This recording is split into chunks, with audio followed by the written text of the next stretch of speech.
오늘 제목은 의롭다 함은 믿음으로 난다라는 제목을 가지고 여러분들에게 말씀을 드리겠습니다. 그래서 여러분들이 사실 오늘 이 본문 내용을 보면 본문 내용에서 우리가 13절에서부터 16절까지는 믿음의 의를 통해 수여된 세상의 후사에 관한 아브라함의 언약에 대해서 얘기하고 있고요.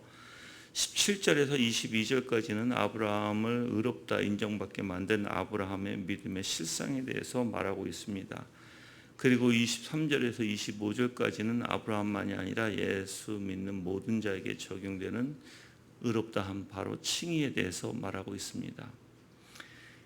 그래서 사실 이 본문은요, 아브라함의 신뢰를 통해서 인간이 하나님 앞에서 의롭다함을 얻는 것은 인간의 행위나 외적인 어떤 조건들에 의해서가 아니라 오직 믿음에 의한 것이라는, 즉 이신 칭의 또는 이신 득이 원리를 강조하는 이제 제4장의 후반부라고 말할 수 있을 것입니다.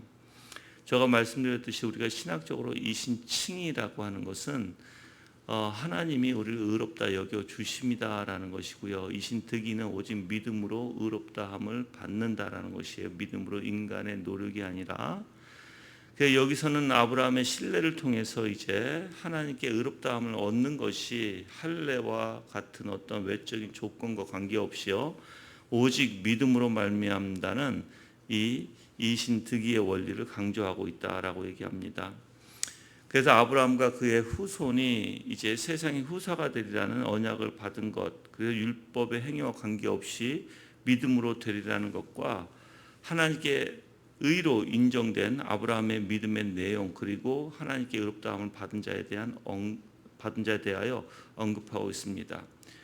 이 부분에 대해서 조금 더 구체적으로 이제 여러분이 보면, 이제 먼저 바울은 아브라함과 그의 후손에게 세상을 물려받을 후사가 되게 하시겠다고 하신 하나님의 언약은 율법이 아닌 믿음의 의를 통해서 획득된 의를 근거로 주어진 것임을 밝힌과 동시에 이러한 아브라함의 언약은 믿음으로 그에게 속한 모든 자에게도 동일하게 적용된다는 것임을 밝히고 있습니다.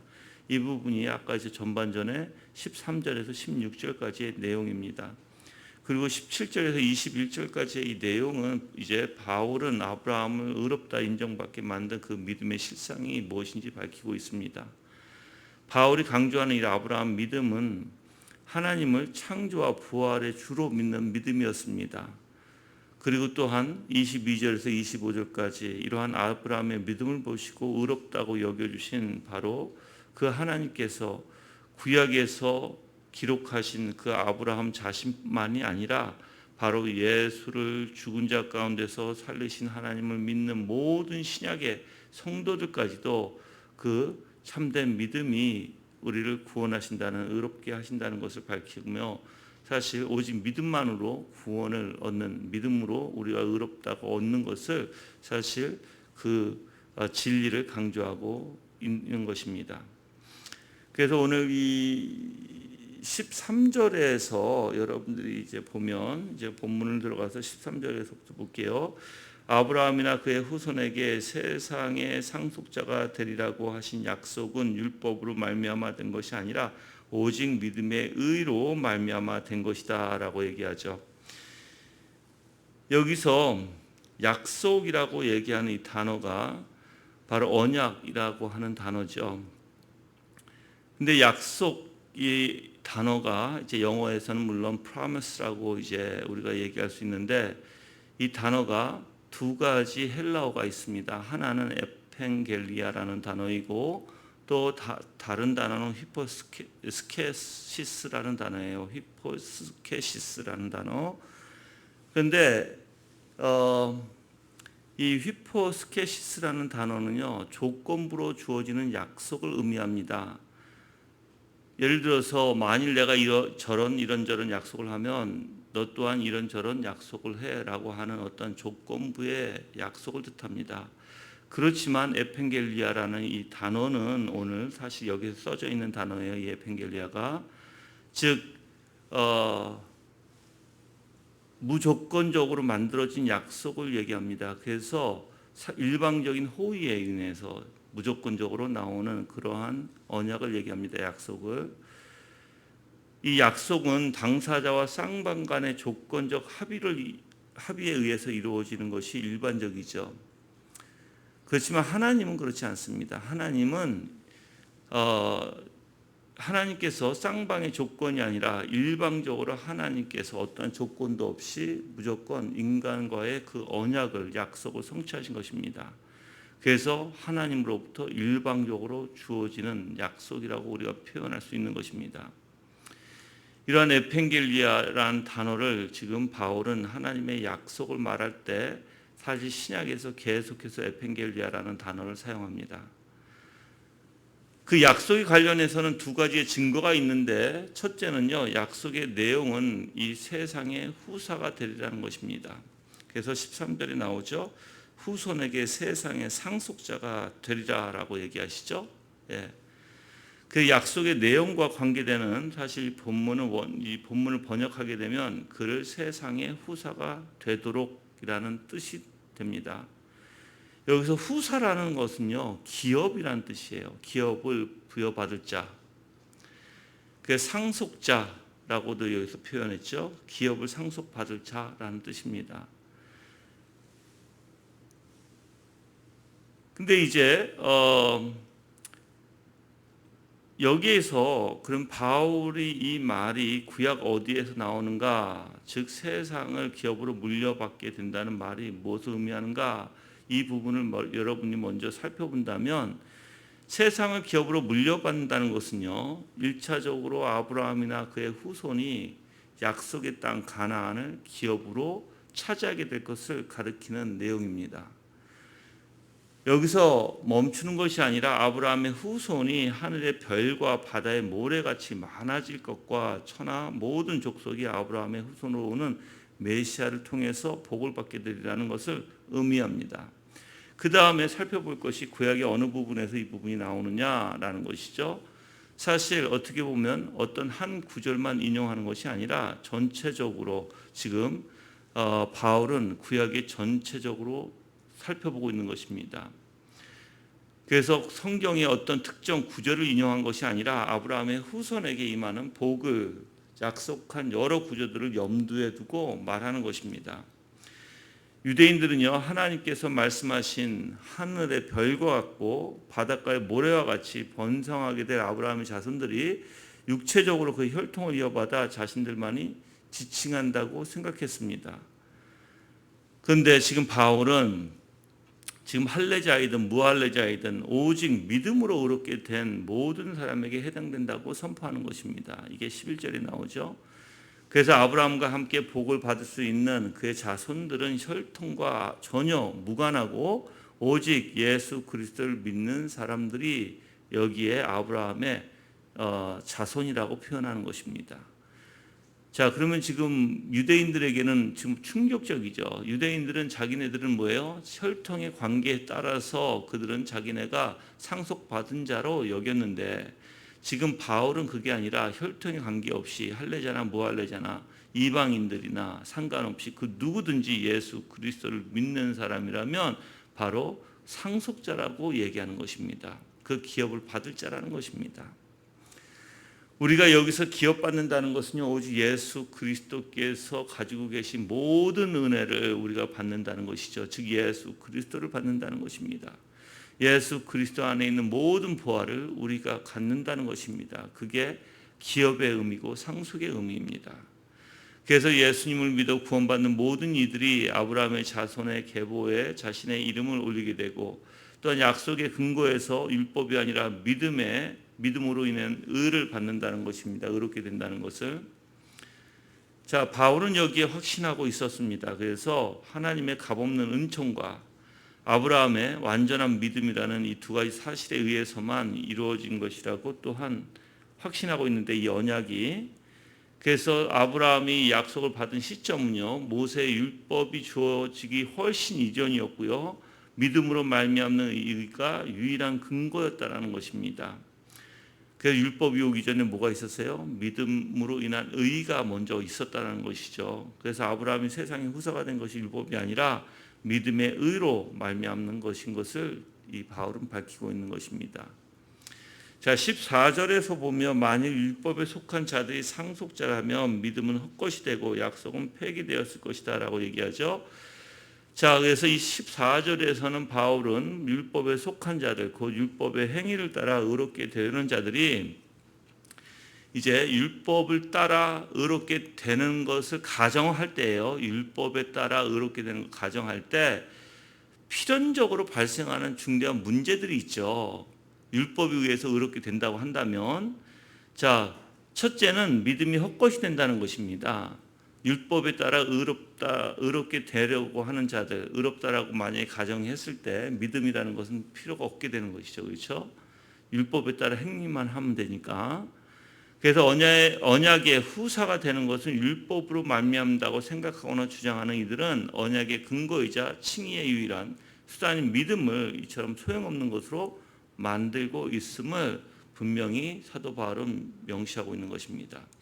그래서 율법주의자들은 칭의의 유일한 수단인 믿음을요, 아무것도 아닌 무의미한 것으로 만들어 버립니다. 그들에게는 의롭게 되어 구원에 동참할 수 있는 소망도 없습니다. 왜냐하면 믿음이 있어야 소망이 있는 것이거든요. 두 번째는 또한 약속을 무효화시키는 것입니다. 만약에 율법으로 인해서 의롭다라고 여김을 받는다면 이 약속 또한 무효화시키는 것이죠. 율법의 준수를 통해서 의롭게 될 수 있다고 주장하는 율법주의자들은 오직 믿음으로 의롭게 된다는 이신득의 또는 이신칭의의 원리를 무시하게 되죠. 이러한 은혜를 제공하신 하나님의 자비하심을 쓸모없는 것으로 만드는 잘못을 범하게 되어 있습니다. 사실상 율법 준수를 통해서 의를 이루려고 하는 자는 믿음을 통한 구원이라는 즉 이신득의 또는 이신칭의의 원리를 받아들일 수 없을 것입니다. 왜 그러냐면 여러분들, 믿음은요 우리의 힘으로 되는 것이 아니라 내 의지로 되는 것이 아니라 하나님께서 주어주시는 값없는 선물로 되는 것이기 때문입니다. 근데 율법을 준수하는 율법주의자들은요 행위를, 자기의 의지로 인한 행위를 주장하게 돼 있죠. 그래서 믿음을 통한 구원이란 그들에게는 어떻게 돼요? 값없는, 쓸모없는 것으로 여기게 된다는 것이죠. 바울이 이제 로마서 3장 20절 이하에 보면 이 율법의 준수를 통한 의의 획득이 불가능하다고 분명히 말하고 있죠. 3장 20절 읽어볼게요. 그러므로 율법의 행위로는 그분 앞에서 의롭다 하심을 받을 육체가 없으니 율법으로는 죄를 깨달을 뿐이다 라고 얘기합니다. 그래서 우리는 자신이 약속에 참여하는 자가 되고 그리스도와 함께한 후사가 되는 것이 어떠한 노력에 의해서 얻어지는 것이 아니라, 또한 자격에 있어서 얻어지는 것이 아니라 하나님의 은혜로 아무 공로 없이 거저 얻은 것임을 여러분들은 유념해야 할 것입니다. 우리는 언제든지 내가 하나님을 위해서 무엇을 할 수 있는지가 아니라 그분이 나를 위해서 무엇을 하셨는가를 여러분 생각해야 되고 자랑해야 돼요. 근데 우리는 잘못하면 항상 내가 하나님 앞에 무엇을 해야 하는가라고 생각을 하시죠. 그게 아니라 하나님께서 나를 위해서 무엇을 하고 계시는가, 또한 하셨는가를 여러분들은 생각해야 할 줄 봅니다. 자, 물론 다수의 이제 유대인들은 땅을 기업으로 받고요, 하나님을 기쁘게 하시는 근거로서 율법주의를 택합니다. 이는 믿음과 그것의 근거를 둔 약속을 폐하는 것이었고요, 율법주의자들에서 하나님께서 아브라함에게 주신 소중한 은혜의 약속을 영원히 가치 없는 것으로 만드는 셈이 되고 말았던 것입니다. 그 여러분들이 지금 바울이 말했듯이 율법에 속한 자들이 상속자라면 이렇게 되죠. 그 믿음이 헛된 것이고 약속은 폐기되었을 것이다라고 이 두 가지 원리를 얘기하고 있는 거예요. 자, 15절에 보면 율법은 진노를 이루게 한다. 율법이 없는 곳엔 범법도 없다라고 얘기하죠. 자, 율법은 진노를 이루게 한다. 즉 율법에 속한 사람이요 언약의 후사가 될 수 없음을 규정하는 앞구절에 대한 이유입니다. 그래서 결론부터 말하면 율법에 속한 사람은 그 법이 있음으로 인해서 범법자가 되는 것이에요. 하나님의 진노를 받기 때문에 언약의 후사가 될 수 없다는 것이죠. 왜? 우리는 율법을 지킬 수 없으니까. 율법을 지킬 수 없는 자는 뭐예요? 죄인이기 때문에 하나님이 보시기에 그는 오히려 하나님의 진노를 받을 수밖에 없는 자기 때문에 그렇습니다. 그래서 본절은 율법의 목적은요, 구원이 아니라 죄를 규정하고 드러내는 것이며, 율법에는 계속 만약에 우리가 율법에만 계속 머무르게 된다면 그 결과는 하나님의 진노뿐임을 분명히 알게 하십니다. 그게 율법의 목적입니다. 그래서 여러분들이 우리가 율법과 복음의 원리 안에서 여러분이 잘 신앙생활을 해야 되는데, 율법과 복음의 원리는 뭐냐면 우리가 율법으로 내 죄를 깨닫고, 그리고 내 죄가 정말 비참한 존재인 것을 알고 이 율법에 머문다면 우리는 하나님의 진노, 죽을 수밖에 없음을 깨닫고요, 복음, 즉 하나님의 은혜, 십자가의 대속만이 우리의 유일한 생명의 길이요 구원의 길이라는 걸 알고 오직 예수 그리스도만 붙들러 나가는 것이 되어야 된다는 것이에요. 그 율법은 특성상이요, 모든 조항을 하나도 빠짐없이 항상 지켜야 하는 데 있습니다. 연약하고 불완전한 인간 중에 이러한 율법의 요구를 충족시킬 수 있는 사람은 이 세상에 단 한 사람도 없습니다. 오직 예수 그리스도밖에 없었습니다, 여러분들. 따라서 율법은 필연적으로 하나님의 진노를 일으킵니다. 율법을 지킴으로 의롭다 하심을 얻을 사람은 단 한 사람도 없음을 분명히 로마서 3장 20절은 말씀하고 있습니다. 그래서 누구든지 하나님의 은혜가 아니라 자신의 행위를 자랑하게 되면 어떻게 되죠? 그는 어리석은 사람이 될 것이요 하나님의 진노만 임하는 사람이 될 것이에요. 그래서 율법주의자들의 마지막 어떻게 보면 마지막 하나님의 심판 때 위해서는 어떤 일이 벌어질까요? 그들은 반대로 자기네들 이 세상에서 열심히 선행하고 열심히 율법을 지키려고 노력하면서 살았습니다라고 분명히 얘기할 거예요. 그렇죠? 근데 하나님은 약한 종들아라고 얘기할 거예요. 그래서 하나님의 앞에 심판 앞에서 율법으로 서 있는 사람은 자리가 없을 것입니다. 오히려 절망으로 사로잡히게 될 것입니다. 이제 또 16절에 이제 보시면 이러므로 상속자가 되는 것은 은혜에 속하기 위하여 믿음으로 되는 것이니 이는 그 약속이 모든 후손 곧 율법에 속한 자뿐만 아니라 아브라함의 믿음에 속한 자에게도 경고히 되게 하려는 것이다. 아브라함은 우리 모든 사람의 조상이다라고 얘기하죠. 바울은 이 16절에서 이 하나님의 언약이 은혜에 의한 것이 되기 위해서도 이제 그것은 믿음으로 주어져야 한다는 것을 밝히고 있습니다. 유대인뿐만 아니라 이방인들을 포함해서 믿음에 속한 모든 아브라함의 후손에게 그 언약이 확고하게 보증되어 선포되어진다는 것입니다. 그래서 16절에서 이제 은혜에 속하기 위하여라는 단어가 있죠. 이것은 은혜를 따르도록 하기 위해라는 뜻이 됩니다. 즉 후사가 되는 약속이 노력으로 얻는 당연한 보상이 아니라 거저 주시는 은혜라는 사실을 분명히 하기 위해서도 지금 오직 믿음이 있어야만 된다는 것을 강조하고 있는 것입니다. 율법으로 불가능했던 일이 오직 믿음을 통해서 가능하게 된다는 것입니다. 그게 바울이 지금 일관되게 주장하는 내용이에요, 여러분들. 그래서 율법에 속한 단 한 사람도 약속에 이르지 못하게 합니다.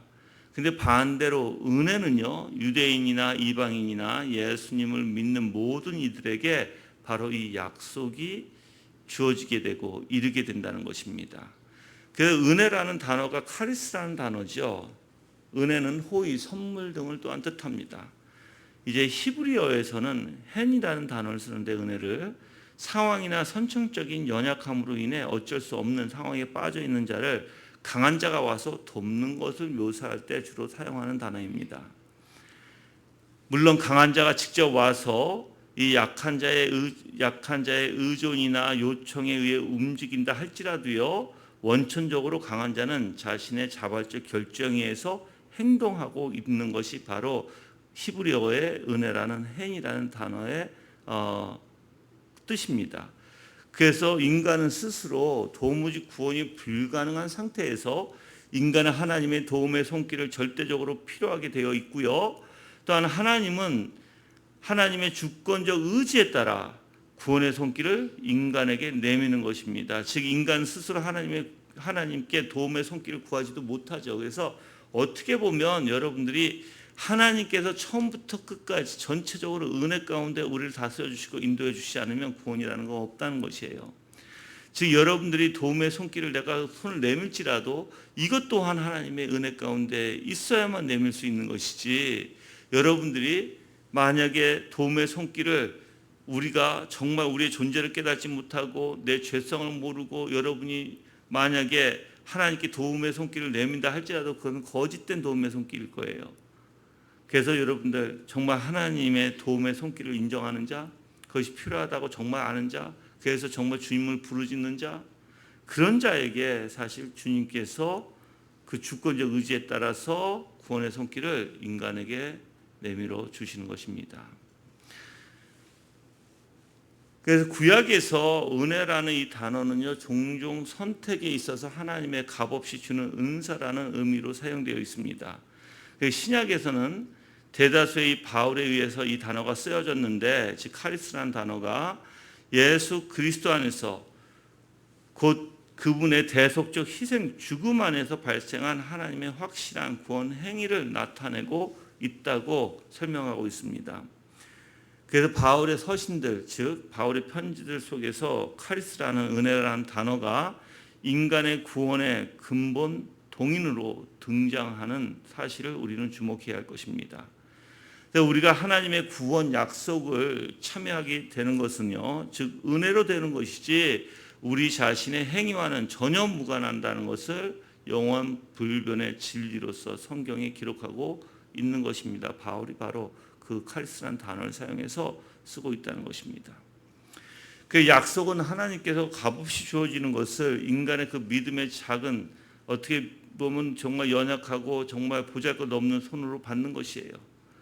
그 믿음도 주님이 주시는 선물이고, 믿음은 은혜를 받을 수 있도록 생각과 마음과 의지를 주님께 향할 수 있도록 그분이 어떠하신 분인 줄을 알고 주실 것을 확신하는 것이 사실 믿음의 원리예요. 물론 제가 이걸 이제 구절마다 제가 설명을 하고 나중에 이제 교리로 들어가서 믿음이 무엇인가 구체적으로 여러분들에게 설명을 드릴 때 자세히 저 설명을 해드릴게요.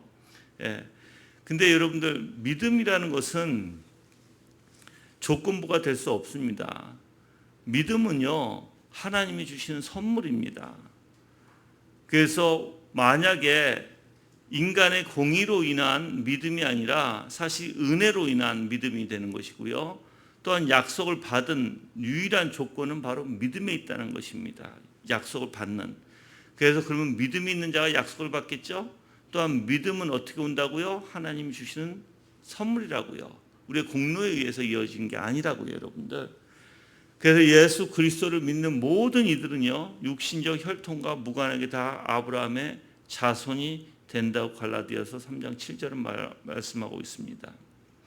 또한 17절에 이제 보면 기록된 바와 같이 내가 너를 많은 민족의 조상으로 세웠다라고 하였으니, 아브라함은 그가 믿는 하나님, 곧 죽은 자를 살리시며 없는 것을 있는 것처럼 부르시는 하나님 앞에서 우리의 조상이다.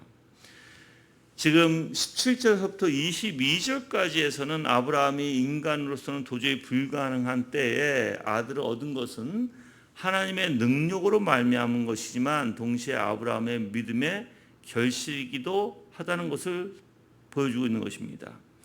그래서 이 17절에서는 하나님이 아브라함을 유대인만이 아닌 모든 민족의 조상으로 삼으셨음을 언급하고 있는데요. 이 부분을 이제 우리가 다시 번역하게 되면 내가 너를 많은 민족의 조상이 되게 하였다가 됩니다. 바로 창세기 17장 5절을 인용한 말씀이에요. 창세기 17장 5절. 근데 여기서 뭐라고 하죠? 자, 하나님께 내가 너를 많은 민족에 세웠다라고 얘기해요. 내가 세웠다. 예. 이것은 삼았다, 되게 했다라는 의미입니다. 그래서 여기에서는 이 두 가지를 시사하는데, 첫째는 완료 시제가 써져 있습니다. 이거는 과거의 어떤 결과가 현재까지 남아있는 상태에 강조점이 있죠. 그래서 아브라함의 지위가 이미 과거에 확정되었고 현재까지 요지부동한 상태라는 것입니다. 그래서 아브라함은 많은 민족의 조상이라는 특별한 지위를 얻게 되었고, 또한 유대인들은 이 약속이 혈통적으로 그와 관련 있는 자들에게만 해당되는 것으로 오해했던 것입니다. 그렇지만 절대 우리가 혈통적으로만이 아니라 오직 믿음이라고 제가 얘기했죠. 물론 혈통적으로 따진다면 아브라함이 그들의 조상인 것은 분명합니다. 그렇죠? 그렇지만 영적으로는 그렇지 않습니다. 많은 민족이라고 또한 되어 있는데, 자, 세웠고 또한 너를 많은 민족의 조상이라고 표현되어 있죠. 즉 그대로 많은 족속들, 민족들이라는 뜻입니다. 유대인과 이방인의 구분 없이 모든 사람이라는 의미를 또한 지니고 있다고 합니다.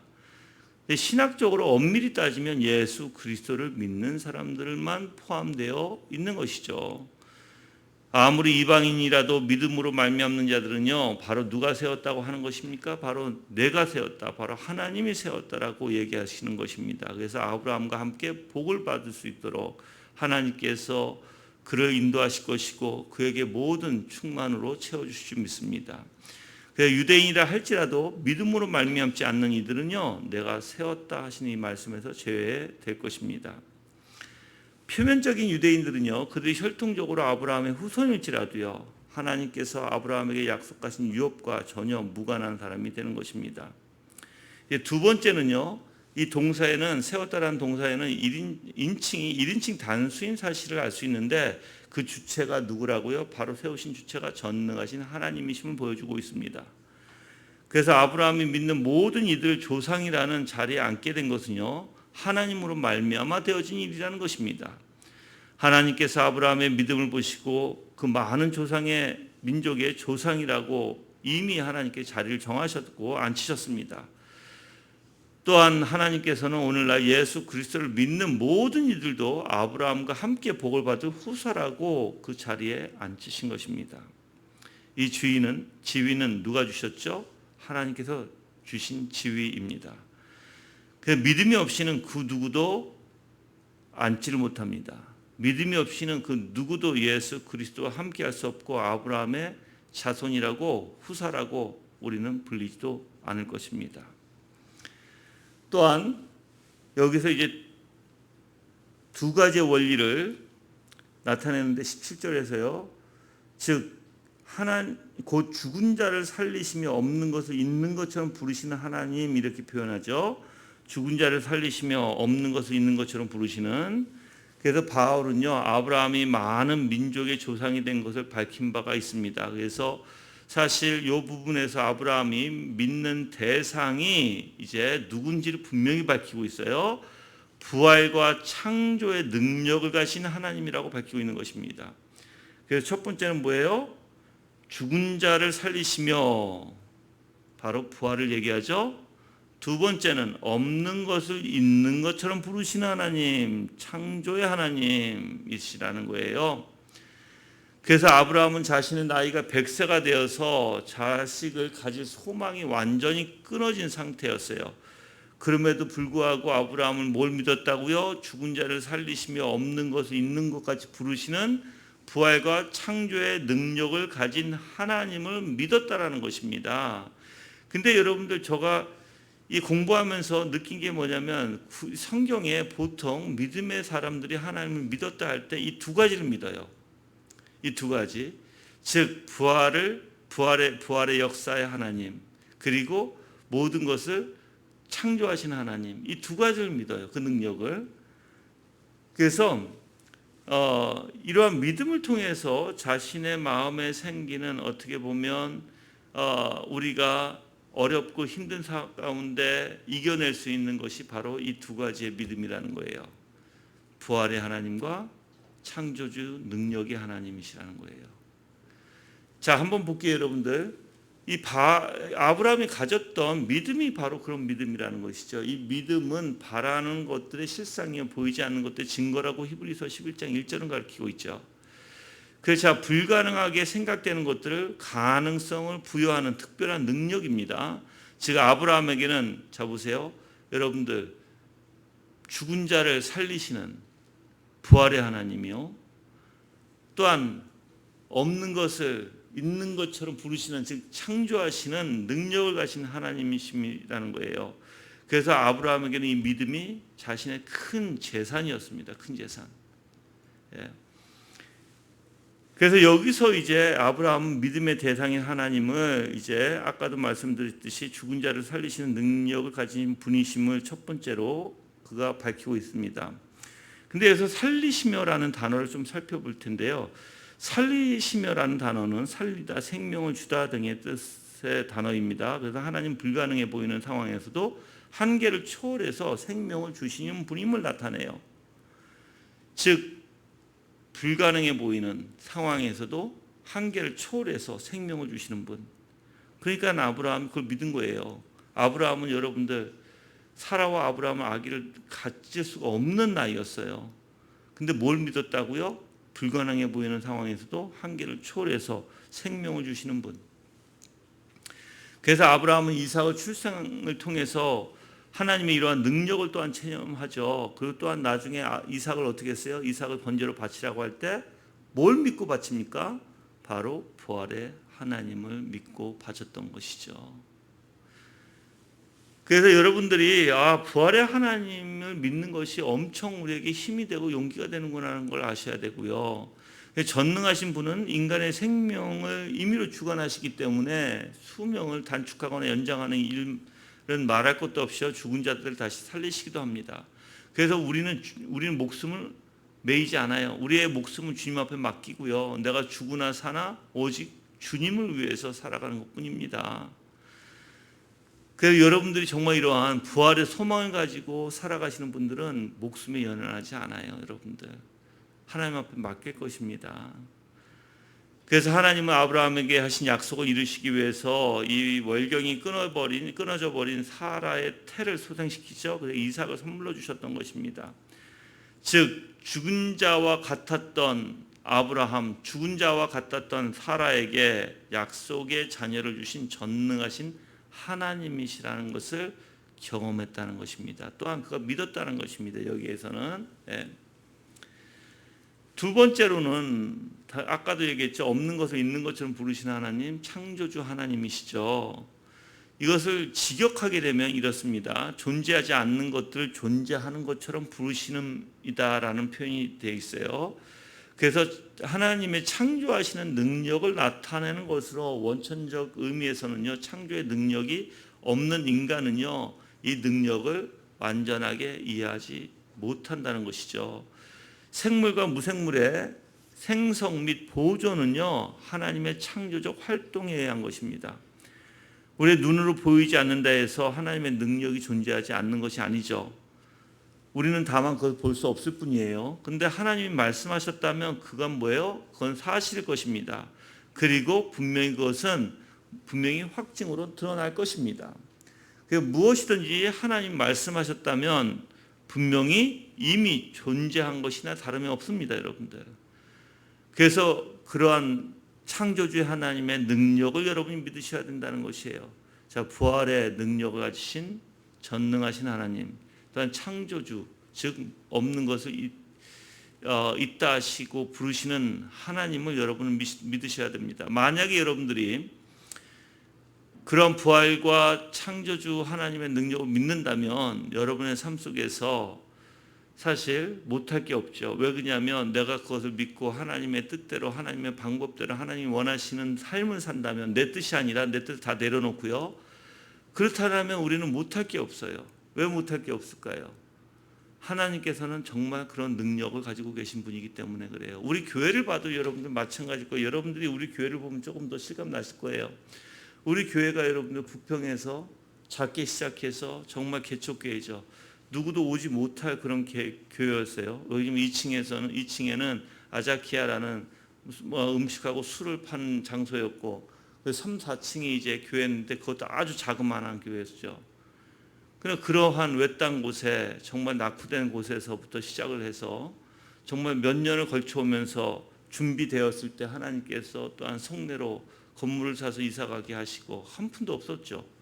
또한 속내에서 여기까지 오는데도 또한 한 푼도 없이 하나님의 은혜 가운데 오게 하심을 볼 수 있잖아요. 그렇죠?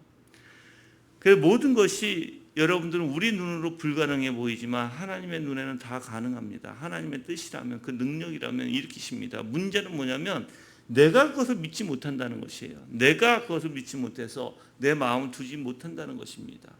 근데 여러분들 마음을 두세요. 하나님이 하십니다, 여러분들.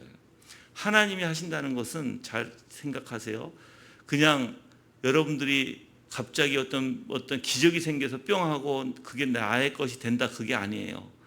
교회에 한 마음을 일으켜 주시고 한 뜻을 갖게 하시고 또한 한 마음과 한 뜻, 즉 개미들이 열심히 봉사하고 열심히 일하는 원리 안에서 단합하고, 그래서 어떻게 해요? 하나님이 그 하나님의 뜻을 교회를 통해서 이루시는 하나님. 우리가 있어서 무엇인가 이루시는 것이 아니라 정말 우리가 없을지라도 하나님께서 연합하게 하셔서 한 마음이 되게 하셔서 이루시는 하나님. 그게 하나님의 놀라운 능력이라는 것입니다, 여러분들. 그래서 여러분들이 앞으로도 마찬가지예요. 우리 교회가 할 일이 많죠. 할 일이 많은데 여러분들이 하나가 한 뜻이 되고, 아무리 불가능한 것처럼 보일지라도 여러분이 참여하고 같이 마음을 쏟고 같이 기도하고 같이 연합한다면 하나님의 놀라운 능력은 거기서 나타날 줄 믿습니다. 네. 자, 18절에 보시면 이제 아브라함 바랄 수 없는 가운데서 바라고 믿었으니 이는 내 후손이 이와 같을 것이다 라고 하신 말씀대로 많은 민족의 조상이 되게 하려는 것이었다. 자, 18절에서는요 아브라함의 믿음의 깊이와 진수를 잘 보여줍니다. 바랄 수 없는 중에 바라고 믿었으니라고 하는 이 내용이 원문대로 번역하면요 소망을 거스르는 소망 가운데서 그가 믿었다가 됩니다. 아브라함이 하나님의 말씀을 믿었던 당시의 상황이 어떤 상황이었을까요? 매우 절망적인 상황이었죠. 아브라함도 사라도 나이가 들어서 절대 아기를 가질 수 없는 그러한 절망적인 상황이었습니다. 근데 인간의 처지와 상황을 바라볼 때는요 항상 소망이 보이지 않습니다. 그렇죠? 근데 창세기 15장 5절 말씀에 뭐라고 나와 있냐면 내 자손이 하늘의 묵별과 같이 셀 수 없게 많아질 것이다 라고 말씀하십니다. 즉 하나님의 약속을 믿음으로써 어떻게 돼요? 소망을 품게 되는 거예요. 그 믿음은 뭘 갖는다고요? 소망을 갖게 된다고요. 그 성도의 소망의 근거는요 눈에 보이는 어떤 것이 아니라 바로 하나님의 약속을 믿는 믿음 안에서 분명히 우리가 소망이 생긴다는 것을 일깨워 주는 내용입니다. 자, 그리고 또한 18절에 이제 믿었으니라는 단어 있죠. 바랄 수 없는 가운데서 바라고 믿었으니, 이 믿었으니라는 단어가 믿음의 상태로 들어가는 것을 나타냅니다. 그래서 아브라함이 처한 상황은요 늙어 전혀 아들을 가질 수 없는 절망적인 상황이었으나 하나님의 약속에 대한 신뢰와 믿음은요 그 아브라함을 절망에서 이끌어내서 소망의 삶으로 살아갈 수 있도록 이끌어 주신 거예요. 그래서 상태, 믿음의 상태로 들어가는 것을 뜻한다는 거예요. 여러분, 믿음의 상태로 들어가는 것, 즉 이 뜻이 뭐냐면 내가 무엇을 믿었으면 무엇을 믿었으면 그 믿은 것을 실제적으로 삶을 살아가는 거예요. 만약에 내가 여러분들 절망한 상황이었다, 절망한 상태에 들어간다면 어떻게 절망 가운데 빠져서 절망을 할 수밖에 없겠죠. 그래서 이는 절망 가운데 뭐예요? 모든 것이 다 포기가 되어지고 모든 것이 다 싫어지게 되고 모든 것이 다 좌절 밖에 없겠죠. 근데 믿음으로 인해서 소망의 상태에 들어간다는 것은 이제 이 사람은 소망을 갖고 살아간다는 거예요. 믿음을 바탕으로 인한 소망. 그래서 하나님께서 우리에게 주실 그 아름다운 은혜와 우리 앞에 주어진 모든 복을 이제 아브라함에게는 그 이삭을 갖는다는 그 믿음의 소망을 가지고 살아가게 되었던 것입니다. 그래서 하나님의 약속을 진실하다고 믿었겠죠. 또한 하나님은 말씀하신 모든 것을 반드시 이루신 분이심을 확신했던 것이 바로 아브라함의 믿음이었어요, 여러분들. 그래서 하나님께서 그의 믿음을 인정하신 것이나 성경에 그의 믿음을 위대하다고 평가하는 데서는 그만한 이유가 있다는 것입니다. 자, 아브라함 다시 한번 얘기할게요. 하나님께서 무엇이든 말씀하시던 그는 그대로 받아들였어요. 어떤 분이신지 알기에, 하나님이 어떤 분이신지 알기에 그대로 그는 하나님의 말씀을 받아들였다는 것입니다. 우리가 잘못하면 여러분들 말씀만 받아요. 말씀만 받고 믿습니다라고 얘기해요. 근데 그거는 뭐가 잘못된 것이죠. 우리는 말씀만 받는 게 아니라 말씀 안에 있는 하나님이 어떤 분이신지를 알아야 이 말씀을 받게 되는 거예요. 다시 한번 얘기할게요. 말씀만 받아서는 안 되고요. 말씀을 받으려면 그 말씀 안에 있는 하나님이 어떤 분이실지를 알고 그 말씀을 받게 된다는 것입니다. 근데 오늘날에는 희한하게 하나님이 어떤 분이신지는 몰라요. 그냥 말씀만 받아요. 그리고 아멘해요. 그건 맹목적 신앙이에요. 그 맹목적 신앙은 여러분들 우리를 무지가 맹목적 신앙을 만들죠. 신앙을 우리는 죽을 수밖에 없어요, 여러분들. 그래서 오늘 오전에 이동훈 목사님도 얘기했듯이 아무 사람들이 이해 못하면서 아멘 하고 앉아 있는 그런 맹목적 신앙이 되어버리는 거예요. 그 물어보면 아무것도 몰라요, 여러분들. 그렇게 믿는 게 믿음이 아니에요. 그렇게 믿는 게 믿음이 아니라 하나님이 어떤 분이신가, 지금 아브라함이 하나님에 대해서 알았듯이, 그래서 그 말씀을 믿었듯이 우리 또한 하나님을 믿어야 되는 거예요. 하나님을. 그래서 성경의 창세기에 보면 그가 하나님을 믿었기에 바로 그 말씀을 믿었다는 뜻이 되는 것이죠. 자, 그래서 성도가 하나님이 어떤 분이신 것을 알게 되고 하나님이 어떤 분이심을 우리가 깨달았게 되면 사실 우리는 바로 그분을 의지하게 되고 그분을 믿게 됩니다. 그게 바른 태도겠죠. 만약에 우리가 어떤 성취될 가능성을 따져보고 그것이 현실적인가 아닌가 따져보고 내 머리로 그것을 자꾸만 여러분들이 비교의식 속에서 만약에 본다면 그거는 어리석은 태도입니다.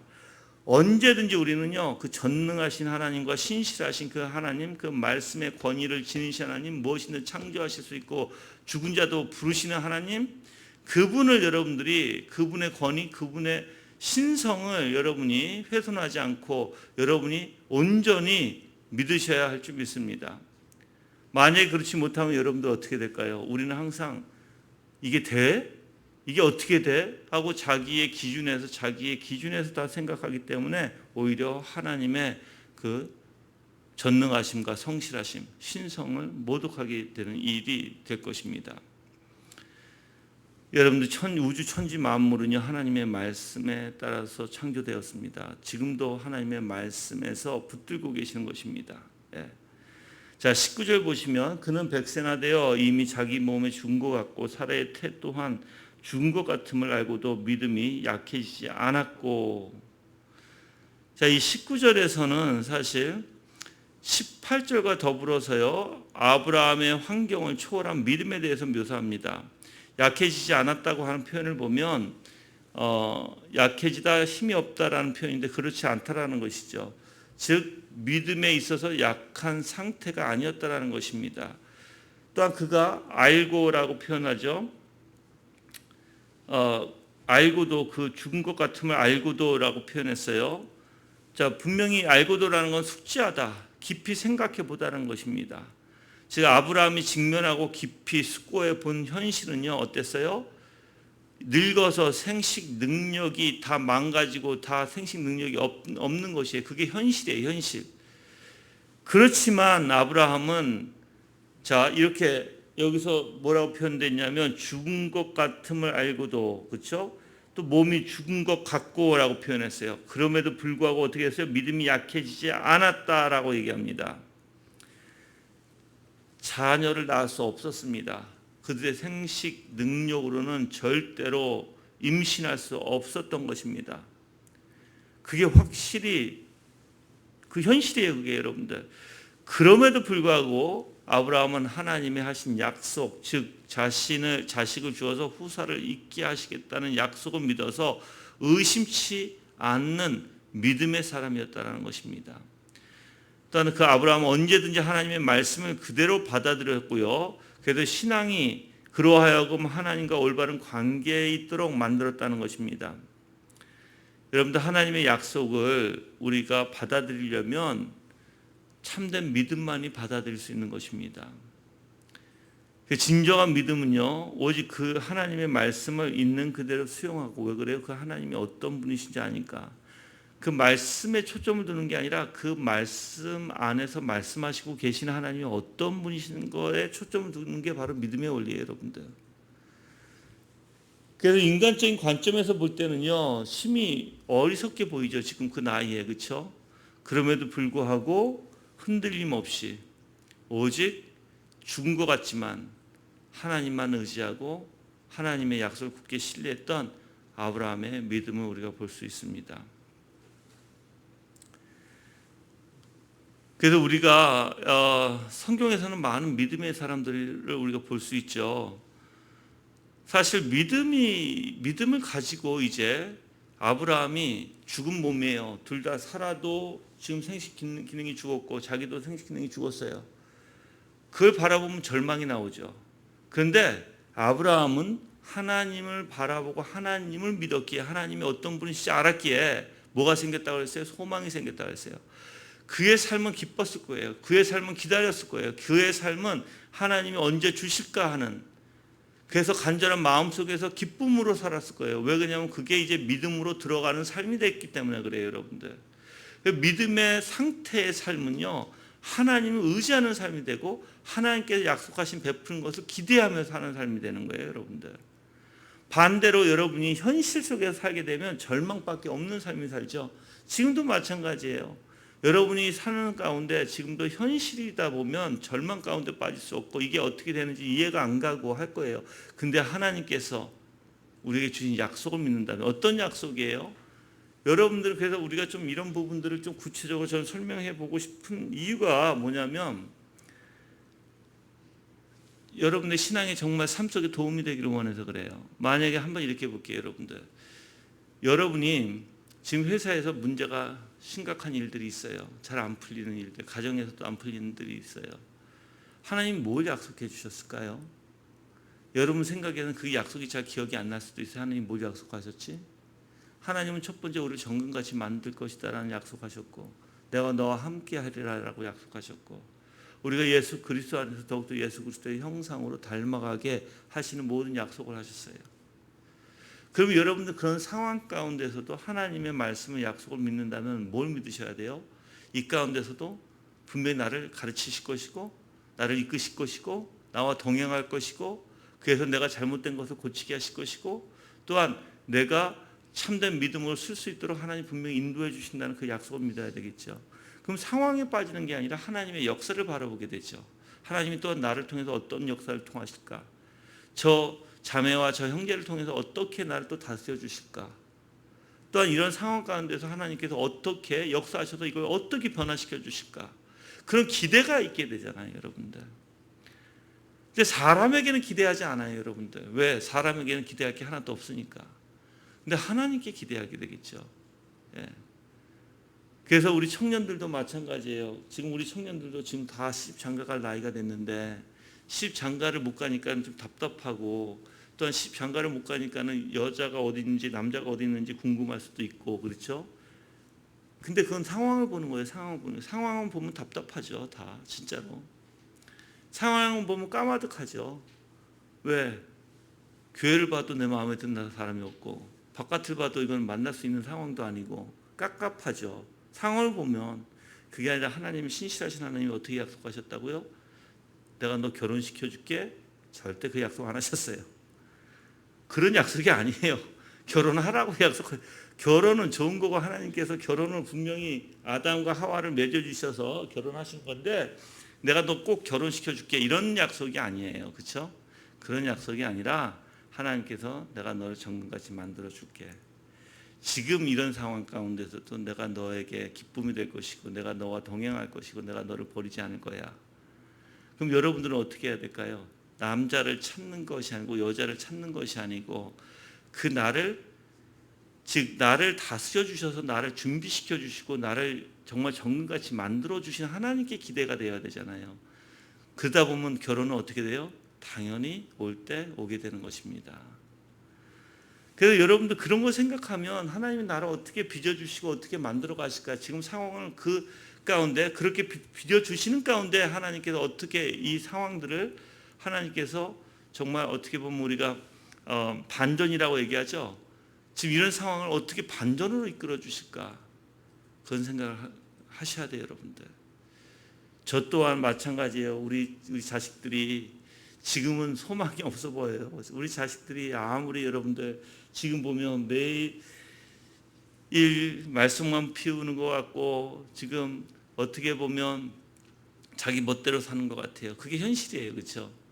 그렇지만 저는 그들을 믿는 게 아니에요. 그들이 잘할까 언제 잘할까 그렇게 믿는 게 아니라 이걸 통해서 이런 상황 가운데서 하나님이 어떻게 날 지켜주실까, 어떻게 우리 가정을 분명히 지켜주실까 하는 걸 보게 되고, 또한 하나님께서 분명히 우리 가족을 지켜주고 계신다면 분명히 그 하나님께서 어떻게 하신다? 분명히 반전이라는 게 일어날 것이다. 그래서 여러분들이 그 소망을 가지고 사는 거예요. 나를 변화시켜 주신 하나님, 우리 집사람을 변화시켜 주신 하나님, 또 그걸 통해서 우리가 더욱더 우리 아이들을 통해서 우리를 다스려 주시고 우리를 정금같이 만들어 주신 하나님, 거기에 대해서 기뻐하고 거기에 대해서 소망을 갖고 거기에 대해서 의지한다면 분명히 반전이라는 것이 일어나게 된다는 것이에요. 지금 아브라함도 똑같아요. 여러분들 상황을 바라보지 않았어요.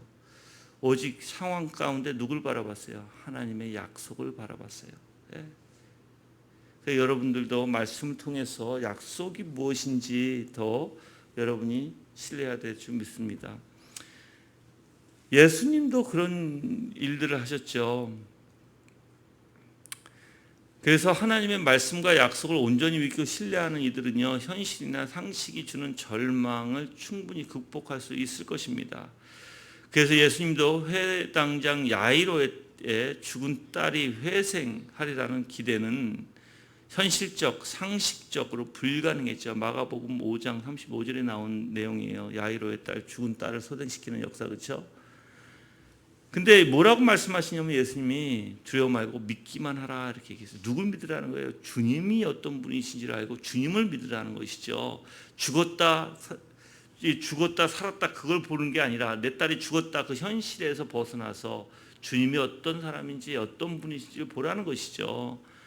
그 주님의 이런 말씀을 신뢰한 야이로는 어떻게 했어요? 자신의 죽은 딸을 다시 얻는 기쁨의 맛을 보게 됩니다.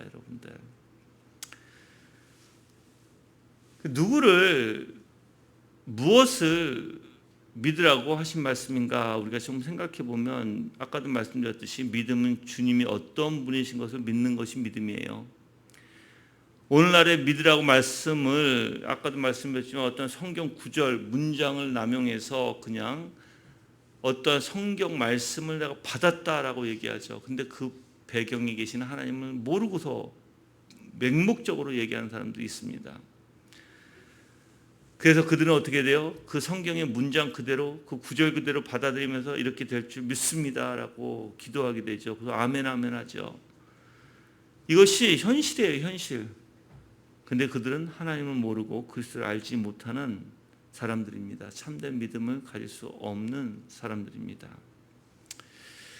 하나님께서는 능치 못함이 없으시기 때문에 우리는 그분의 말씀, 그분의 약속, 그분이 어떤 분이신지를 깨닫고 그분 앞에 순종해야 되는데, 인간적인 관점에서 내 기준에서 하나님을 분석하는 일 절대 있을 수 없습니다. 여러분들, 그것은 올바른 일이 아니에요. 그 여러분이 약속에 참여할 수 있는 방법은 오직 그분이 어떤 분이시지를 믿는 거예요. 그분이 어떤 분이시지 알아가는 것입니다.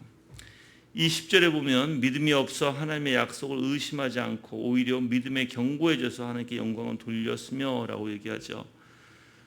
자, 약속을 의심하지 않고 견고해졌다고 얘기하죠. 이걸 다시 번역하게 되면 또한 하나님의 약속에 관하여 이론을 가지지 않았다 혹은 마음으로 다투지 않았다가 됩니다.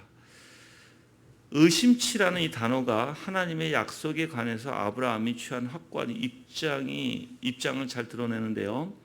아브라함은 하나님의 약속에 자신의 눈을 고정시켰고요. 그가 믿음을 잃지 않을 수 있었던 바로 동기가 되었던 것입니다.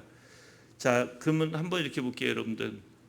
내가 약속이라는 단어는 오히려 저가 참 아까도 얘기했지만 약속만을 여러분이 믿는 게 아니에요. 약속을 우리가 얘기할 때는 약속이 뭐예요? 바로 하나님 자신이라고요. 하나님이 어떤 분이신지 하나님께 고정을 했다는 거예요, 눈을. 그리고 하나님 앞에 눈을 고정시켰을 때 믿음이 잃지 않았을 땐 동기가 되었다는 것입니다. 똑같아요. 여러분이 믿음을 잃지 않으려면 여러분 어디에다가 초점을 둬야 돼요? 바로 예수 그리스도에게 초점을 둬야 되겠죠. 예수 그리스도를 믿어야 되겠죠. 그 믿음의 동기가 바로 예수 그리스도가 돼야 된다는 것입니다. 인간적인 힘으로는 도저히 극복할 수 없는 장애물들이 있습니다. 그렇지만 의심하지 않고 흔들리지 않을 수 있었던 것은 바로 하나님을 의지하고 하나님을 믿었기 때문에 그래요. 바로 그 하나님, 그분이 말씀하신 약속, 그걸 내가 확고히 믿었기 때문에 흔들리지 않을 수 있었던 것입니다.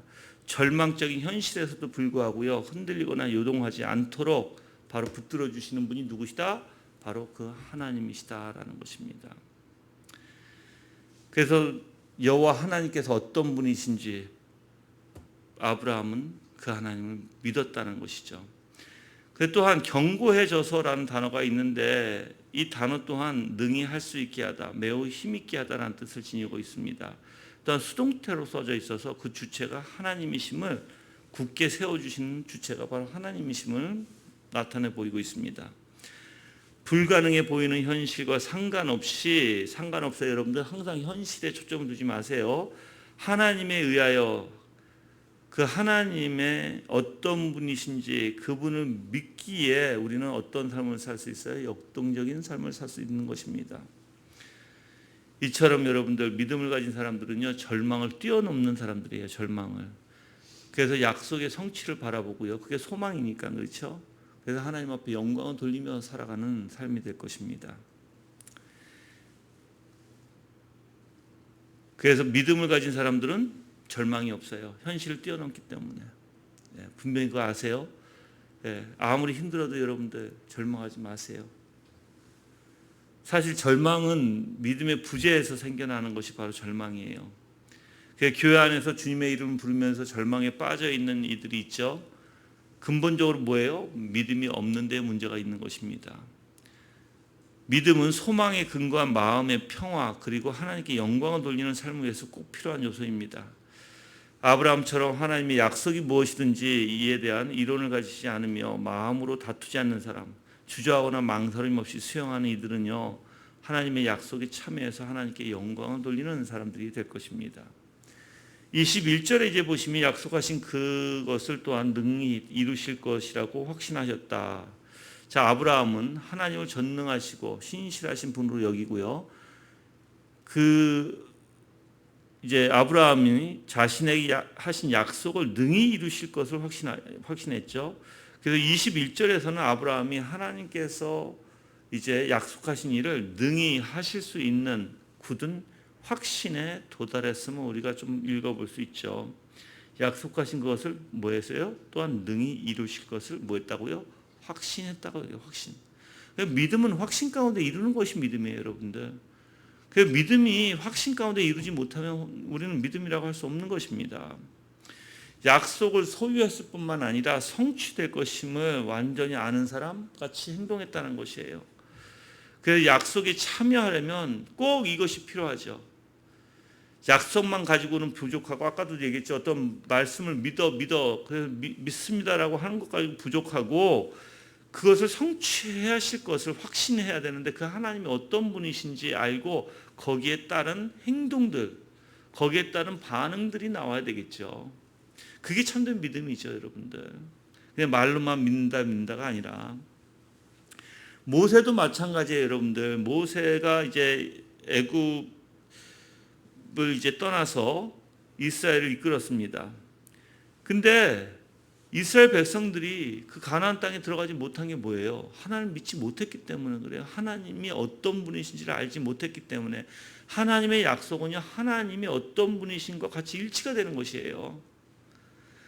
그래서 하나님이 어떤 분이신지 몰랐고 하나님이 약속해 주신 것에 확신이 없었기 때문에 그들은 어떻게 해서 가나안 땅에 들어가지 못했습니다. 1세대가 다 다시 돌아가서 40년 광야 생활을 했어야 됐어요, 여러분들. 그들은 끊임없이 하나님 불신했죠. 그 광야에서 망했습니다. 여러분들, 약속을 주신 하나님, 그분은 전능하신 하나님이시라고 분명히 성경은 나와 있습니다. 그래서 하나님이 약속하신 것은 꼭 이루실 것이다. 그래서 우리는 그 약속을 믿고 살아가는 것이죠. 노아도 마찬가지입니다. 홍수가 나기 전에 120년 전부터 오직 하나님의 말씀에 의지해서 뭐였어요? 방주를 만들었어요, 여러분들. 그래서 아브라함도 마찬가지고 모세도 마찬가지고 이 사람들의 공통점이 뭐라고요? 부활하시는 하나님의 능력, 창조주이신 바로 하나님의 능력을 믿었다라는 것입니다. 그대로 이루실 것을 확신했다는 것이에요. 신실하신 하나님, 전능하신 하나님을 믿었다는 뜻입니다. 또한 그들이 이것이 사실 검증된 사실처럼 진짜 그것이 있는 것처럼 행동했다는 것이에요. 노아도 그 120년 동안 뭐였어요? 방주를 만들었잖아요. 그건 무슨 뜻이에요? 그 말씀을 의지하고 그 말씀을 믿고 실질적으로 만들었다는 거잖아요. 똑같아요. 내가 정말 믿음은요, 그 믿음의 열매는 삶에서 나타나야 되는데요, 자신이 믿고 있는 바를 행하는 거예요. 그냥 삶 속에 살아가는 거예요, 여러분들. 자신이 믿고 있는 바를. 그게 믿음의 원리입니다. 22절에 보면 그러므로 그것이 그에게 의로 여겨졌다라고 얘기해요. 바로 창세기 15장 6절을 인용한 내용이에요. 자, 하나님께서 아브라함의 믿음을 의로 여기셨는데 이 믿음은 하나님께서 약속하신 그것을 능히 이루실 것을 확신을 가리킵니다. 만약 아브라함이 자신의 의를 추구했다면 어떻게 됐을까요? 약속된 유업을 받지 못했을 것입니다. 이삭과 후손에 대한 하나님의 약속을 믿지 못했다면 자신의 행위나 가능성을 의지했겠죠. 그래서 누구를 땄던 거예요? 이스마엘을 땄던 거예요, 여러분들. 그래서 우리의 노력이 아니라 하나님의 은총과 능력에 달려 있다는 것을 깨달을 때 바로 이 믿음이 견고해지는 것이에요. 다시 한번 얘기할게요. 우리의 노력이 아니라 하나님의 은총과 능력에 달려 있다는 것을 깨달을 때 우리의 믿음은 견고해지고 더 확신해진다. 한계성이라는 약점을 도저히 극복할 수 없는 존재죠. 우리는 사는 날이 짧은 유한한 존재입니다. 죄로 인해서 전적으로 타락하고 무능하게 된 존재입니다. 근데 여러분들 자신의 의를 힘써서 추구하기 때문에 어떻게 돼요? 우리는 망하고 우리는 절망하게 되는 것이에요. 어떠한 존재이기 때문에 한계성이라는 약점을 극복할 수 없는 존재고 너무나 짧은 삶을 사는 유한한 존재고 그러한 능력도 없는 존재고 전적으로 타락하고 무능하게 된 존재입니다. 그래서 우리는 어떻게 해요? 우리의 의를 힘써서 우리의 노력으로 무엇인가 할 때는 우리는 절망하게 될 수밖에 없다는 것입니다. 그래서 사람이 온전히 하나님의 은혜와 약속에 고정시킬 때 우리가 할 수 없는 일들이 하나님께서 이루시는 거예요, 여러분들. 그래서 우리가 사실 이 삶의 목표가 달라지게 되고 삶이 달라지게 되죠. 이 세상에서는 두 부류의 사람이 존재하는 것을 이제 우리가 볼 수 있죠. 하나는 아브라함처럼 약속을 의지하는 사람, 그리고 그래서 믿음으로 사는 사람이 있고, 다른 하나는 자신의 의를 따라 힘써서 노력하고 추구하는 사람도 있습니다. 둘 중에 하나님께로부터 의롭다 여기심을 받을 수 있는 사람들은 오직 하나님을 의지하는 사람들일 것입니다. 자, 23절에 그것이 그에게 의로 여겨졌다라고 기록된 것은 아브라함만을 위한 것이 아니라 의로 여기심을 받을 우리 곧 예수 우리 주님을 죽은 자 가운데서 살리신 분을 믿는 우리까지도 위한 것이다. 자, 이제 23절과 25절까지의 내용을 보면 아브라함에게 적용된 믿음을 통한 칭의는요, 하나의 신뢰이며 이제 아브라함뿐만 아니라 예수를 믿는 모든 자에게 똑같이 아브라함에게 적용됐던 것처럼 우리에게도 적용된다는 것을 밝힙니다. 그래서 지금 23절에 이 바울은요, 믿음을 통한 칭의가 아브라함에게만 적용되는 문제가 아님을 명시적으로 밝히고 있습니다. 이 가운데서 아브라함만 위한 것이 아니요라고 이 원문을 번역하게 되면 그러나 그 혼자만을 위하지 아니하고가 됐는데, 아브라함 이야기가 단지 과거의 역사로 끝나서는 안 되고요, 그것이 시간과 공간을 초월해서 누구나 체험할 수 있는 원리, 즉 참된 믿음을 가진 자는 누구나 하나님 앞에 의롭다함을 얻은 자라는 것을 강조하고 있는 것입니다. 그래서 아브라함은 믿음의 중요성과 가치를 모든 사람에게 알리시고 하나님께 세우신 모델인 셈이죠. 율법을 바라볼 때 사람은 누구나 절망할 수밖에 없다는 것 또한 우리에게 가르쳐주고 있습니다. 전적으로 타락한 인간은요, 율법의 행위로는 그 누구도 의롭게 될 수 없음을 분명히 이야기하고 있습니다. 하지만 믿음을 통해서는 어떻게 될까요? 아브라함을 봤을 때 우리는 소망을 갖게 되고, 왜? 아브라함이 믿음으로 바로 하나님 앞에 의롭다함을 받고 또한 하나님이 약속하신 바를 얻었으니까, 우리도 이제 아브라함 보면 그 믿음이라는 것을 어떻게 해요? 예수 그리스도에게 우리가 믿음을 두면 우리는 예수 그리스도께서 약속하신 것을 분명히 우리에게 이루어 주실 것을 아브라함을 통해서 우리가 볼 수 있고, 그 아브라함을 통해서 우리가 더욱더 소망을 갖게 된다는 것입니다. 그래서 믿음을 통한 의만이 우리를 소망으로 인도합니다. 또한 24절에 아브라함의 그 믿음을 통한 아브라함의 칭의는요, 의롭다 하심은요, 그 동일하게 하나님을 믿는 우리에게도 오늘날 적용되어집니다. 그래서 죽은 자를 살리시는 하나님을 믿는 아브라함이 그로부터 의롭다 칭해진 것처럼, 또한 예수 그리스도를 부활시킨 하나님을 믿는 신약의 모든 성도들 역시 반드시 하나님으로부터 의롭다 칭함을 받게 될 것입니다. 그래서 믿음으로 의를 얻지 못할 자가 아무도 없듯이요, 믿음이 아닌 다른 방식으로 의를 얻을 자 또한 하나 또 없습니다. 바로 이것이 바로 하나님의 의지입니다. 믿음을 거부한 이들은 그가 누구든지 하나님의 은혜를 참여하지 못합니다. 믿음을 거부하는 사람들은. 그래서 하나님께서 칭의를 위해서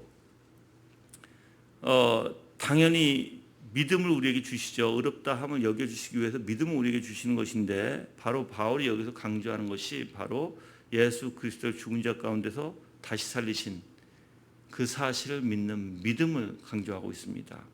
그것이 우리의 칭의가 되는 것입니다. 이제 그 예수 그리스도의 부활을 가능케 하신 아브라함이 부활신앙을 믿었듯이 우리도 예수 그리스도를 통해서 부활신앙을 믿는 사람들이 바로 우리가 하나님 앞에 참된 믿음을 가진 자로 존재하고 있는 것입니다.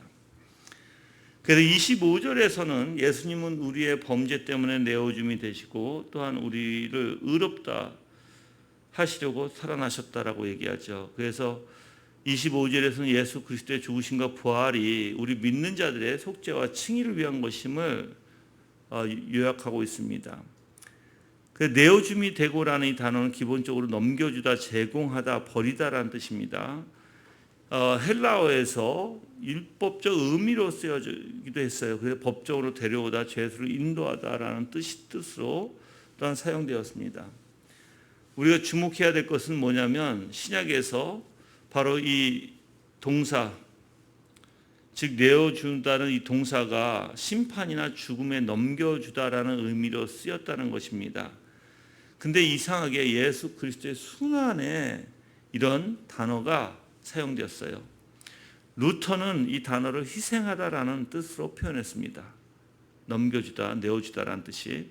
바로 예수님의 십자가의 필연적인 운명은 결코 아니었고요. 운명적인 것은 결코 아니었고, 예수님께서 스스로 선택하신 그 길이 십자가의 길이라는 것을 얘기해 주고 있어요. 바로 하나님의 뜻이었기 때문입니다.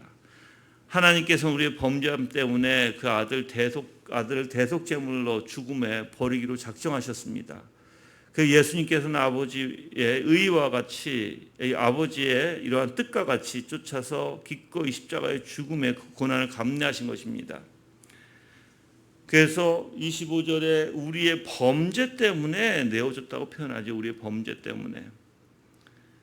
여러분들, 하나님께서는 우리의 범죄 때문에 사랑하신 독생자이신 예수 그리스도를 죽음에 넘겨주신 것입니다. 예수 그리스도께서는 자원해서 그 길을 걸어가신 것이고요. 그래서 예수 그리스도의 희생은요, 순전히 우리를 위한 것입니다. 예수님께서는 우리를 위해서 화목제물로 이 세상에 오셨어요. 십자가 위에서 이 사역을 완수하셨습니다. 그래서 우리에게 영원하고 또한 확실한 뭘 주셨어요? 소망을 우리에게 주신 것이에요. 그래서 여러분들 예수님의 십자가의 대속을 믿는다면 참된 믿음은 뭘 낳는다고요? 바로 소망을 낳는다고. 어떤 소망? 예수 그리스도와 함께 있을 소망, 영원한 소망. 영원히 이제 예수 그리스도와 같이 누리는 소망을 우리에게 분명히 주실 줄 믿습니다. 그래서 제가 이제 여러분들에게 이 믿음에 대해서 잠깐, 그 믿음의 교리에 대해서 잠깐 설명을 해드릴게요. 하이델베르그 21문에 보면 참된 믿음이란 무엇입니까? 라고 돼 있어요. 답은요, 참된 믿음이란 하나님께서 그의 말씀 속에서 우리에게 계시하신 모든 것을 진리로 여기는 확실한 지식인 동시에 하나님께서 값없이 은혜로 오직 그리스도의 공로로 말미암아 죄사함과 영원한 의와 구원을 다른 이들에게만 아니라 나에게도 베풀어 주신다는 견고한 신뢰로서 성령께서 복음을 통하여 나의 마음속에 일으키시는 것입니다 라고 되어 있어요. 물론 길죠. 이거를 간단하게 제가 설명해 드리면 이거예요. 성경에서 여러분들 언급하는 믿음이 뭘까요? 하나님의 뜻과 역사와 은혜에 관해서 계시되는 그 내용에 동의 혹은 지식에 참여하는 것인데, 그래서 믿음으로 신적인 증언에 대한 신뢰하는 것이다라고 되어 있습니다. 아니면 믿음은 율법과 복음 안에서 교회에 전해지는 하나님의 말씀을, 즉 자신의 선언으로 간주해서, 하나님 자신의 선언으로 간주해서 하나하나 거기에 동의하는 것이다. 그런 표현이 있습니다. 근데 여러분들, 이러한 믿음이 몇 종류가 있죠? 4종류가 있다고 하이델베르그는 얘기해요. 역사적 믿음, 일반적인 믿음, 이적을 행하는 믿음, 의롭게 하심을 얻는 믿음. 근데 역사적 믿음도 구원 얻지 못해요. 일시적 믿음도 구원 얻지 못해요. 이적을 행하는 믿음도 구원 얻지 못해요. 다 일시적이에요. 이 믿음들은 거짓이라는 것이죠. 구원을 얻을 수 있는 믿음은 아니라는 거예요. 그 네 번째가 의롭다 하심을 얻는 믿음 혹은 구원을 얻는 믿음입니다. 그 다른 거 다 제쳐두고 의롭다 하심을 얻는 믿음은요, 구원 얻는 믿음의 일반적인 본질은 지식과 확신의 신뢰에 있다라고 얘기해요. 다시 한번 얘기할게요. 믿음은, 구원 얻는 믿음의 일반적인 본질은 지식과 확신 있는 신뢰에 있다. 전혀 알지를 못하는 교리에 대해서 우리는 믿음이 있을 수 없습니다, 여러분들. 그래서 우리는 믿음을 시행하기에 앞서서 먼저 믿어야 할 내용에 대해서 지식을 습득하는 것이 합당하다라고 하이델베르그는 얘기해요. 교황주의자들은 뭐를 가르쳤냐면 맹목주의 믿음을 가르쳤다고 얘기해요. 그건 참 어리석은 것이다. 즉 사람들에게 공부를 가르치지 않았다는 거예요. 하나님에 대해서 교리를 가르치지 않았다는 것이죠. 그 구원 얻는 믿음의 차이 혹은 형식적인 성격은요, 그리스도로 말미암아 값없이 죄사함을 받는 사실을 신뢰하고 자신에게 적용시키는 데 있다라고 얘기해요. 중요한 단어가 뭐냐면 바로 자신에게 적용시키는 거예요. 자, 값없이 죄사함을 받는 사실을 내가 신뢰한다. 그리스도로 말미암아. 근데 그게 나한테 적용돼야 돼요. 또한 구원 얻는 믿음의 속성 혹은 특유한 성격은요, 그리스도의 큰 은택으로 인해서 하나님을 신뢰하고 기뻐하는 데 있다는 것입니다. 의롭다 하심을 얻는 믿음 혹은 구원 얻는 믿음의 동력은 뭐예요? 바로 성령이시죠. 성령께서 어떻게 하신다고요? 우리의 생각과 마음과 의지를 돌리셔서 하나님을 향하게 하고 그리스도를 생각하게 하고 그리스도 찾게 하고 그리스도에게 마음을 두게 하시는, 그래서 우리 안에 그 은택들로 충만하게 하셔서 하나님을 신뢰하고 하나님을 더욱더 기뻐할 수 있는 그 믿음을, 그 마음을 우리에게 주신다는 것입니다. 이것이 실질적으로 우리에게 적용되어져야 된다는 것이죠. 이렇게 성령께서 일으키는, 믿음을 일으키는 수단이 바로 복음이에요. 여기에 당연히 은혜의 수단이라고 표현할게요. 그래서 여기는 성례 시행도 포함됩니다. 그 믿음의 주체는요, 사람의 의지와 마음입니다. 자, 그래서 성령께서 믿음의 주체를 어떻게 해요? 사람의 의지와 마음을 돌이키신다는 거예요. 돌이키신다. 그 의롭다 하심 얻은 믿음 혹은 구원 얻는 믿음은 다른 종류의 믿음과 달라요. 아까도 얘기했죠. 일반 역사적인 믿음이 뭐예요? 이순신 장군이 있듯이 여러분이 그냥 교과서적으로 믿는 거예요. 아, 예수님 계셨어. 예수님 이런 일을 행하셨어. 그래, 맞아. 그게 믿음이 아니에요, 여러분. 그건 지식적 믿음이에요. 그냥 역사적으로 아는 지식적 믿음. 일시적 믿음은 어떤 거예요? 잠시 기쁨으로 받아요. 감정으로. 그러다가 푹 꺼져버려요, 여러분들. 흥미를 잃어버려요, 나중에는. 또한 여러분들 놀라운 능력을 행하는 믿음. 네, 정말 기적적인 일들을 행할 수 있습니다. 그렇다고 해서 그게 구원하는 믿음이 아니에요, 여러분들. 절대로. 오직 참된 믿음, 즉 구원하는 믿음은요, 자신에게 예수님의 그 공로를 적용시키는 확신 있는 신뢰이고요. 그리스도의 의가 우리에게 베풀어지고 전가돼서 우리가 하나님 보시기에 의로운 자로 인정받았다는 것을 확고히 믿을 때 이 믿음이 시행된다는 것이기 때문이다라고 얘기합니다. 그래서 여러분들 이 사람들은 참된 믿음을 가진 사람들은 예수 그리스도의 공로를 어떻게 해요? 적용시키는 사람들이다. 확신이 있으며 신뢰하는 사람들이다. 그래서 그리스도의 의가 우리에게 베풀어지고 전가돼서 하나님 보시기에 의로운 자로 인정받는 것을 확고히 믿는 믿음이다라는 것이에요. 그 신뢰는 의지와 마음의 적용 그리고 움직임이에요. 신뢰는 의지와 마음의 적용, 그 작용이죠. 그게 움직임이에요. 거기에는 뭔가 선한 것, 그래서 안식과 기쁨이 뒤따르게 되고요. 또한 이 의지와 마음의 작용이 움직이게 되면 어떻게 되죠? 그 안에는 이제 참된 열매의 반응들이 여러분이 볼 수 있는 것입니다.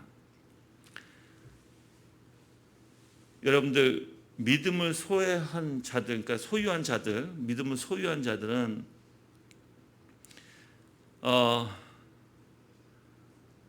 정말 하나님을 의지하고 하나님을 믿게 되고, 그래서 하나님이 우리를 의롭다 하신 것을 알게 돼요. 만약에 여러분들 믿음이 없는 자들은 오히려 하나님께서 우리를 의롭다 여겨주신 것을 알지 못합니다. 그 의미가 무엇인지도 알지 못합니다. 그래서 하이델베르는 이렇게 얘기합니다. 마치 꿀을 보거나 맛본 적이 없는 자에게는 꿀의 달콤함에 대해 아무리 많은 것을 이야기해 주어도 그 질이나 맛에 대해 아무것도 모르는 것과 같은 이치다라고 얘기합니다. 믿음이 없는 자는요, 의롭다 여기심이 뭐인지 몰라요, 여러분들. 근데 믿음이 있는 사람들은 이게 무엇인지 알게 돼요. 하나님의 은혜가 무엇이고, 하나님 우리 이끌어 주신 게 무엇이고, 우리 안에서 적용시켜 주시는 역사가 무엇인지 아는 사람들이죠. 그래서 참으로 믿는 자들은 이것을 스스로 체험하며 또한 이것들을 이제 설명할 수 있다고 얘기합니다. 이런 믿음이 무엇인지. 그래서 첫 번째는 성경에 포함된 모든 내용이 참되고, 이 내용이 어떻게 돼요? 우리 안에 역사되어지는 것이죠. 그래서 참되다고 얘기하는 거예요. 하나님으로부터 온 것임을 믿습니다. 이 성경부터 믿게 돼요. 그리고 두 번째는 그는 그 내용들을 확고히 믿고 받아들이지 않을 수 없는 심정이 돼요. 그래서 참되다라고 내가 인정할 수밖에 없겠죠. 왜 그러냐면 아까도 얘기했지만 이 말씀에 있는 모든 내용들이 나한테 적용되었기 때문에 그래요. 어떤 행위로 적용되는 게 아니라 가장 먼저 내면에서부터 적용이 이루어지겠죠. 그래서 하나님으로부터 온 것임을 고백하게 되고 동의하게 됩니다. 세 번째는 이제 은혜의 약속 혹은 그리스도로 말미암는 값없는 죄사함과 의와 영생에 대한 약속을 받아들이며 자기 자신에게 구체적으로 적용시킵니다. 여러분들 저가 이렇게 읽어보면서 믿음은요 적용이 되어지지 않으면 아무 소용이 없어요. 계속해서 적용이라는 단어가 계속해서 나오거든요. 그래서 여러분들이 정말 죄사함의 은혜, 의와 영생의 은혜, 그 약속, 그것을 내가 정말 확실히 믿는가? 확실히 믿으면 거기에 대한 적용이 구체적으로 이루어져야 된다는 것이죠. 간단하게 얘기하면 여러분들 아까도 얘기했지만 만약에 여러분 꿀을 맛봤으면 그 달콤함이 무엇인지 알겠죠. 설탕의 달콤함과 꿀의 달콤한 차이를 알 것이고 그걸 설명할 줄 아는 맛을 봤으니까 그런 사람이 된다는 것입니다. 그래서 이 안에 있는 내면적인 겉으로만 얘기하는 게 아니라 생김새만 얘기하는 게 아니라 실질적으로 그 맛을 알고 말할 수 있는 사람이 돼야 된다는 것입니다. 그게 믿음을 가진 사람들이다. 자, 네 번째, 이런 확신을 갖고서 그는 현재의 하나님의 은혜를 신뢰하며 누리며 기뻐합니다. 그래서 미래의 선에 대해서도 신뢰하게 돼요. 그래서 하나님께서 우리에게 축복을 베푸시고 끝까지 영생에 인도하신 하나님, 그래서 불변하시고 그 은혜를 베풀어 주시는 하나님, 그분을 신뢰하게 되고 그분을 기뻐하게 되어 있는 것입니다. 그래서 희한하게 믿음을 가진 사람들은요 더 하나님의 은혜를 신뢰하게 되고 더 누리게 돼요. 가면 갈수록 그분이 더 확실해지는 것이죠.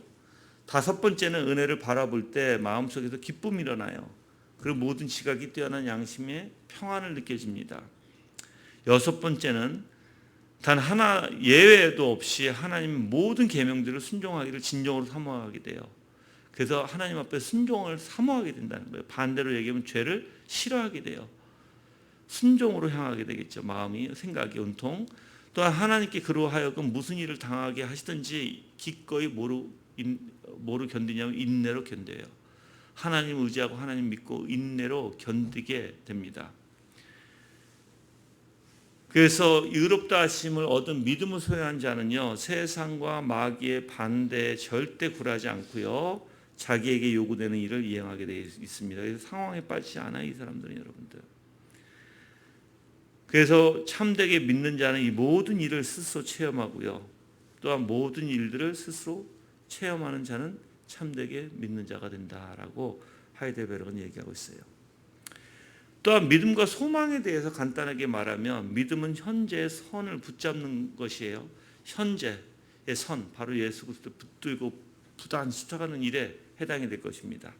소망은 미래에 속한 일에 관한 거예요. 그래서 그 은택들에 주어질 은택들을 바라보고 그걸 기뻐하고 하나님과 같이 누리고 살아가는 그 완벽하신 그 신앙 안에 들어가는 그 은혜를 내가 깨닫고 소망을 갖는 것이죠. 또한 의롭다함을 얻게 하는 믿음의 원인은 무엇인가? 믿음의 원인, 바로 믿음의 원인은요, 성령께서 그의 특별하게 역사하심으로 생겨나는 것입니다. 그래서 에베소서 2장 8절에서 너희는 그 은혜에 의하여 믿음으로 말미암아 구원을 받았으니 이것은 너희에게서 난 것이 아니요 하나님의 선물이라 얘기합니다. 의롭다 하심을 얻은 믿음의 형식적인 원인은 구원 얻는 믿음에만 고유한 것으로 하나님께서 계시하신 모든 내용에 대한 특정한 지식과 또한 마음에서 우러나오는 확신 있는 신뢰다라고 얘기합니다. 그 믿음의 원인이 뭐라고요? 즉 구원 얻는 믿음에 고유한 하나님께 계시하신 내용의 특정한 지식이 있어야 돼요. 하나님을 아는 지식. 그리고 거기에서 우러나오는 마음과 확신 그리고 신뢰가 있다는 것입니다. 구원은 대상이 누구예요? 그러면 바로 그리스도예요. 또 그리스도 또한 우리가 어떻게 표현해요? 은혜의 약속 이렇게 표현하죠. 바로 그게 그리스도의 그 대상이. 예. 그래서 약속이 그리스도고 그리스도가 약속이에요. 예. 주체는 뭘까요? 주체? 지성과 의지와 마음이에요. 구원하는 믿음의 주체는 지성과 의지와 마음이에요, 여러분들. 그래서 내 지성 알아야 돼요. 마음에 담아야 돼요.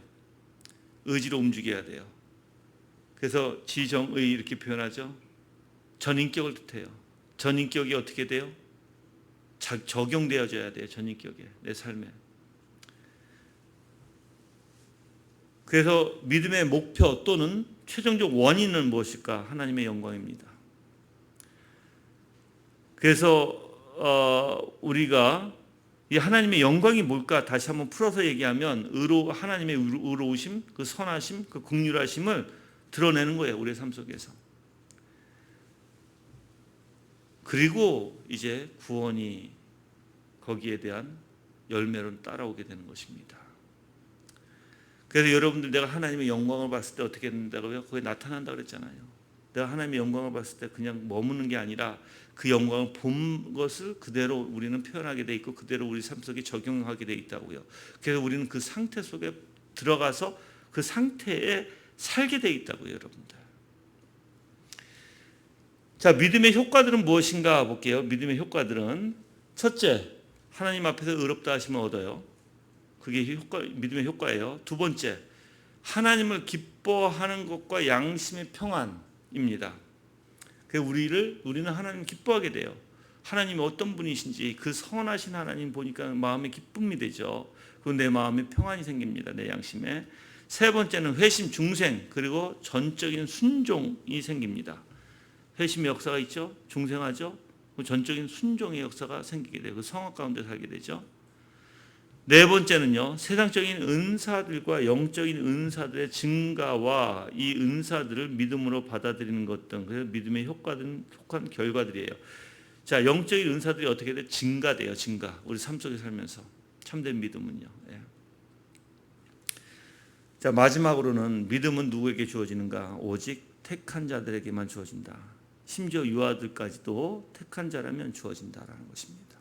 자, 여러분들, 저 믿음에 대해서 쭉 말씀드렸어요. 오늘도 내용도 그거고, 우리는 율법으로 살 수 없어요. 율법은 우리는 내 행위로 무엇인가 여러분이 하나님을 행위적으로 믿으려고 하면 여러분은 정죄받을 수밖에 없고 계속해서 여러분 실망만 할 수밖에 없어요. 근데 행위적으로 믿으려고 하는 사람들은 자기 자신만 봐요. 왜 그럼 자기 자신이 나는 왜 이렇게 못할까 하고 좌절만 하죠. 그게 아니에요. 믿음이 있는 사람은 그리스도를 봐요, 여러분들. 초점이 다르고 방향이 달라요. 그래서 그리스도를 신뢰하게 돼요. 그분을 즐거워하게 돼 있어요. 여러분들 그분의 아름다움을 보면 어떻게 즐거워하지 않을 수 있어요? 그분의 선하심을 보면 어떻게 내 마음에 내 영혼이 기뻐하지 않을 수가 있겠냐고요, 여러분들. 저는 여러분들이 참된 믿음을 가지고 있는 그런 신앙인들이 되기를 주님의 이름으로 기도합니다. 아멘. 여러분, 절대 우리의 행위로는 구원받을 수 없어요. 어떤 사람이 열심히 봉사한다고 해서 그 사람이 믿음 있는 사람이 아니에요. 열심히 기도한다 해서 그들이 믿음 있는 사람이 아니고, 열심히 말씀 묵상하고 열심히 헌금 생활하고 열심히 돈을 많이 교회에 갖다 준다고 해도 그들 믿음 있는 사람들이 아니에요, 여러분들. 믿음은 전적으로 그리스도만 바라보고 그리스도의 것을 소유하기를 원하고 그리스도 것을 바라고 그리스도 것만으로 채우기를 원하는 게 믿음의 원리예요, 여러분들. 그러한 신앙이 되기를 주님의 이름으로 기도합니다. 다 같이 하나님 앞에 감사함으로